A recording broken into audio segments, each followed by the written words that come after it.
You're listening to HowStreet.com radio, available online at TalkDigitalNetwork.com.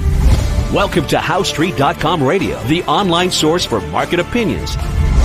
Here is Jim Goddard. My guest is market historian Bob Hoye. He's the chief investment strategist for chartsandmarkets.com. He's speaking to us from Vancouver. Welcome back to the show, Bob. Hi, Jim. Yeah, it's a Friday morning, and it's the time when we get together with our listening audience out there. Where are they? Cyberland. Cyberland. Okay, good stuff. Probably in their office. Yeah. Okay, our first question comes from Michael. Yes, Bob, is Canada part of the U.S. a crazy idea or maybe not? What are your thoughts? Actually, it's not a crazy idea because I think underneath it, Trump's bluster is his fallback position, and I think he would like to see a border, of course, between Canada and the United States, but one that's impervious to ideas, trade, everything else going back and forth. And altogether, it builds a huge economic entity with U.S. production and sophistication, and Canada's also got sophisticated production, but it also has huge natural resources, and the whole package is very impressive. So I think that's what he's working on, and I welcome the idea. Now, a Leger poll was released on Wednesday that said 9% of Canadians were interested in joining the U.S. and 20% of Americans were interested in joining Canada. Oh, yeah, it's a nothing issue at the moment, but I think it's a natural, and I think it will happen. Now, the other thing that is brought up amongst free trade ideas and stuff is across our provinces, there's all kinds of trade barriers and tariffs and stuff like that, and I think this is becoming an issue to get rid of all the trade barriers from province to province to province. So, let's look to the bright side. Yeah, I'll finally be able to get Newfoundland, though. All the other provinces have agreed to take down all these barriers where Ontario wine could be sold in BC, BC wine could be sold in Ontario, and so on. Although, being a British Columbian, I always go, Ontario wine, why would I want to buy that? But, of course, I'm just joking. I'm sure they have some fine quality wines. Newfoundland's the only province that wants to protect its booze industry. But then that means I can't get Newfie Screech at a decent price. Yeah, Newfie Screech from the bottoms of barrels of rum, and they wash out that, and it's still pretty good booze, and that I think is what they call Screech. So. Now, my one objection to joining the U.S. is death. Their murder rate is horrific. And all of Canada has 800 murders a year. California alone, about the same population, 2,200. Yeah. Yes, but no, the big issue is an economic entity. And issues such as areas where there's high incidence of crime, like Vancouver downtown, that has to be dealt as a secondary thing. Mm-hmm.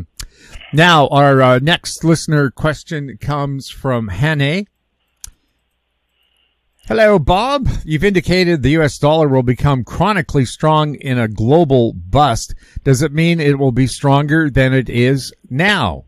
And will a strong dollar then keep U.S. interest rates lower than other countries? Yeah, no, that's it's a complicated issue because there are other aspects in interest rates, like in a post-bubble contraction, or we could call it a post-bubble depression. Short rates such as T-bills go down, but all other credits go up in yield. So you have that distinction. And then the other one that we've done historically on each great bubble, real long interest rates, that where you take interest rates and adjust for inflation. They go down in the bubble, and then they go up in the bust. So far, they're up about 2.5 percentage points, which is getting a little painful, but the typical increase over the full depression has been in the order of 10 percentage points. So there's a huge amount of problems ahead for us in the longer-dated interest rate market. Next question from Hoye. How will the BRICS currency development affect the U.S. dollar long term? That's the proposed currency by Brazil, Russia, India, China, South Africa. Right now, even though it doesn't officially exist, it's trading at $35.51 U.S. Yeah, a BRIC is an attempt to make an alternative to the U.S. dollar. Over all the decades, many people find it offensive that the U.S. dollar would be the senior currency, but it's the market's choice. Nothing you can do about it. So a BRIC thing is a fantasy that will not have any legs or last, because it's all driven by the fact that in the bubble, huge amounts of debt are issued, and most of the debt is underwritten and due and payable in New York. So the huge debt bubble is really a short in dollars payable in New York. So this is an explanation I've found that pretty well describes the mechanism that makes the senior currency chronically firm. Everybody owes it. Now, the proposed BRIC would be backed 40% by gold. The other one would be a digital currency. And as we can see with Bitcoin, digital currency can change in value by thousands of dollars in a split second. Oh, I believe that the BRIC thing is quite fanciful and has no legs. So, Hoye goes on to say Trump wants to lower the U.S. dollar to increase exports. My question, Bob, with all the tariffs he's putting on everybody, who would want to buy U.S. products in retaliation for their products being tariffed? Yeah, well, tariffs, I can understand what he's doing with it. Eventually he wants to reduce the cost of the federal government, and he wants to fund it not through debt, but through tariffs, taxes on things as they come in, and that is a really constructive thing, because you just can't print dollars in that circumstance. So, and you end up now. I think what his end goal is reduce the cost of the federal government, then have the solid currency, and that nobody then can sort of print dollars. So I think they're on the right track, that you're going to end up with no income tax, and monies raised for the U.S. federal government raised from the taxing things, and that is really quite healthy, because when income tax was first suggested in the early 1900s, there were writers at the time that wrote that this is immoral, highly offensive. You take the money before it's even in the hands of the rightful owner of the money. So, I think it's a good step. And so the two items, a sound currency, sound government, and then opening up north-south so that you have a huge trading block here. And our third question, will the United States government ever get control of their massive debt and not only stop its expansion, but shrink it? Or will it just continue to expand and accelerate until it blows up the economy? It's not looking good anymore. It seems America has passed a critical point of no return. Is it bye-bye Miss American Pie, or is there still hope? Yeah, no, I think in the Great Depression, the debt revulsion is that, it just goes into a crash. And a crash, I'm telling you, post-bubble depression is hell on earth. And I think we're heading that way, and I've got 4 indicators, like real long interest rates going up, real price of copper going down, and not yet, real price of gold going up, yes, and then, as I said, the senior currency being firm. So our 4 features are, I would say they're tracking the transition from a great boom to an equally great bust. Wow. So I guess we'll look at ways to gird our loins, as they say.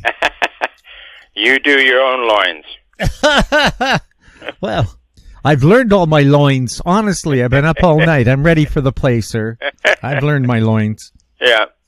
We'll take a look at some of the headlines that caught Bob's eye right after this. Don't miss out. Stay informed. Receive the HowStreet.com weekly recap with thought-provoking podcasts, radio, and articles delivered to your inbox. Sign up for the HowStreet.com weekly recap on our homepage at HowStreet.com. Welcome back. We're speaking with Bob Hoye. Headline number 1 from CNBC.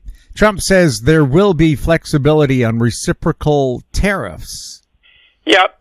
That's a practical thing to say. Mm-hmm.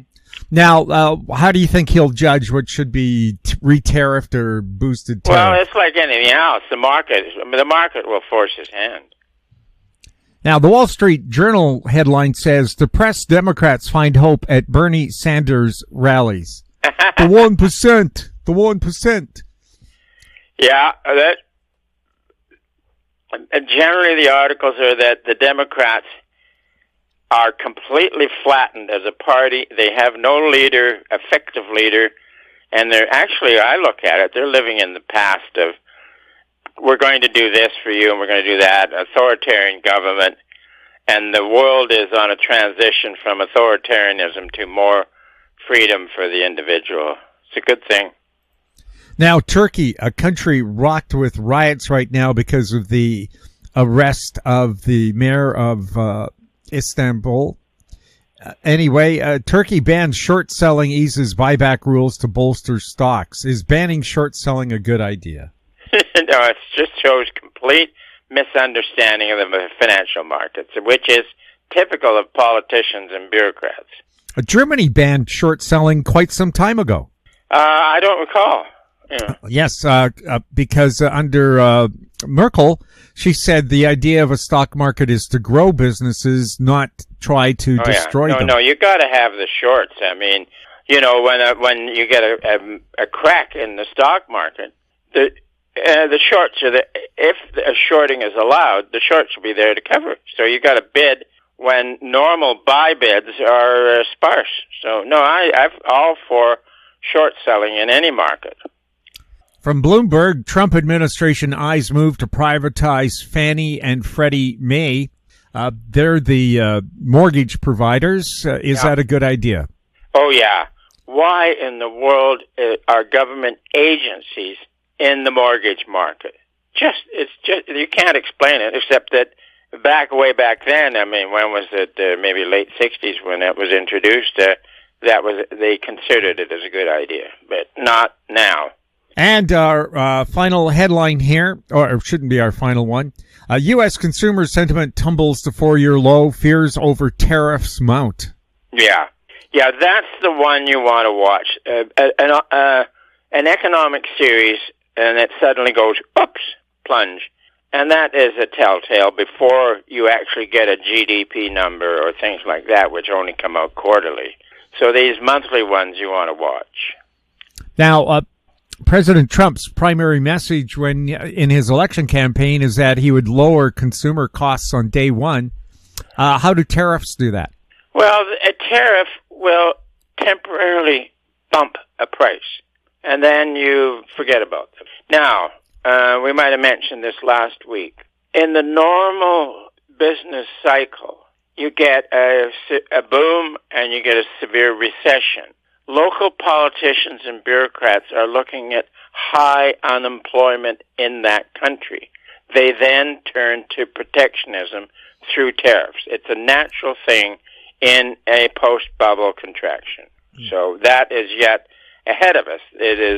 Trump is acting extraordinarily, but eventually with a recession, there's going to be protectionism anyways. Yes, but the U.S. had the hottest economy in the world before Trump was elected. Why wouldn't he want to continue that? Because you can't. Policymakers cannot continue a boom.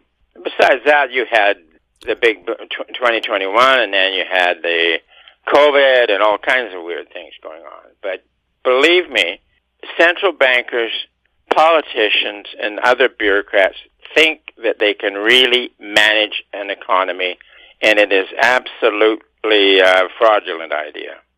So every politician during an election campaign, when they say they'll bring prices down or improve your life, is lying?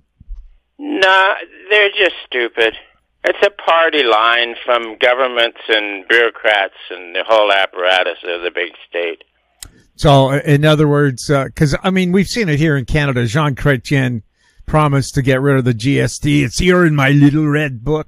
And then the first thing he said was, well, I looked at the government books, and we can't afford to get rid of the goods and services tax. Yeah. Well, it's because they want money coming in and will dream up any story to support any kind of taxation. Now, this is coming to an end.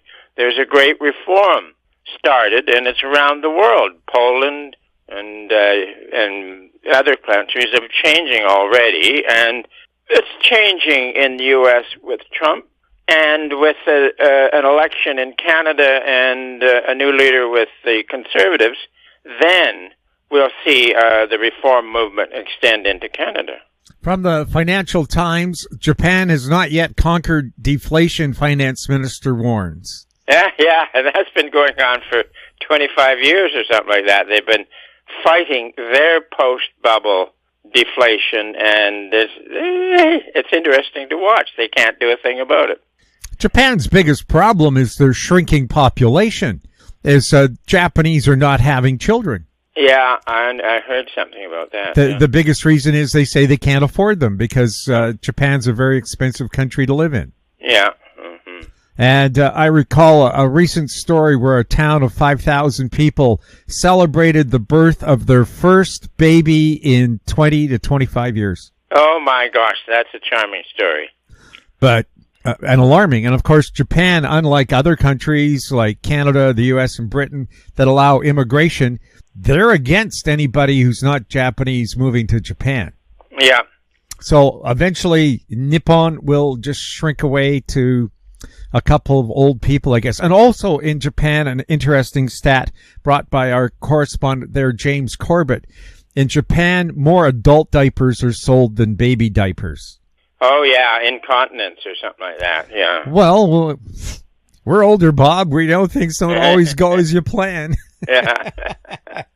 Well, on that lower note, always fun chatting with you, Bob. Yeah, Jim, I always look forward to our getting together, and we look forward to next Friday. My guest has been market historian Bob Hoye. He's the chief investment strategist for chartsandmarkets.com. He welcomes your questions at info@housestreet.com. Our YouTube channel is Talk Digital Network. Find us on X at House Street. We're also on Facebook. I'm Jim Goddard. Thank you for listening. Comments made on HoweStreet.com radio are an expression of opinion only and should not be construed in any matter whatsoever as recommendations to buy or sell any financial instrument at any time. Available online at TalkDigitalNetwork.com. HoweStreet.com radio is a production of House Street Media Incorporated.